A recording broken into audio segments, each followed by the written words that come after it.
1971 মুক্তিযুদ্ধের মতো, যেরকম আওয়ামী লীগ মুক্তিযুদ্ধের ডাক দিয়ে সব গিয়ে কলকাতা হোটেলে রইছে, আর এখানকার কৃষক শ্রমিক জনতা মুক্তিযুদ্ধ করছে, দেশ স্বাধীন হয়েছে, তারা এসে বলে মুক্তিযুদ্ধের মালিক আমরা। এখন তারা একটা অনলাইনে লকডাউন করতেছে। একজন দিল্লিতে, তার ছেলে আমেরিকায়, মানে পুরো বিদেশ বৈশা বাংলাদেশে পাচার করার টাকা খায়, ঘুমায়, আর অনলাইনে লকডাউন ডাকে, আর কতক্ষণ পর পর টেলিগ্রামে।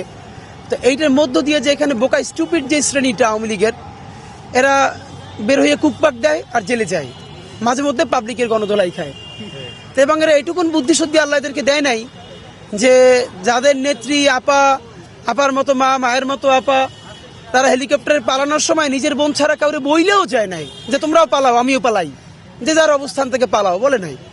তো এইরকম একটা, এটা তো আসলে একটা কাল্ট, আমরা যেটা বলি সহজ করে, এটা তো আসলে একটা সেমি ধর্মের মতো, মানে আপনি অন্ধবিশ্বাস।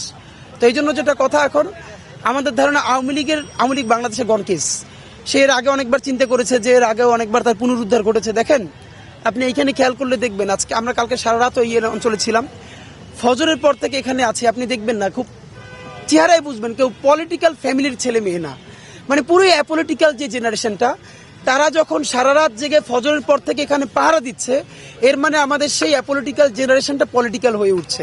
তারা পলিটিক্যাল পার্টি করছে না, কিন্তু দেশের স্বাধীনতার সার্বভৌমত্ব টিকিয়ে রাখবার জন্য তারা সেই রাজনৈতিক দায়িত্ব কাঁধে নিচ্ছে।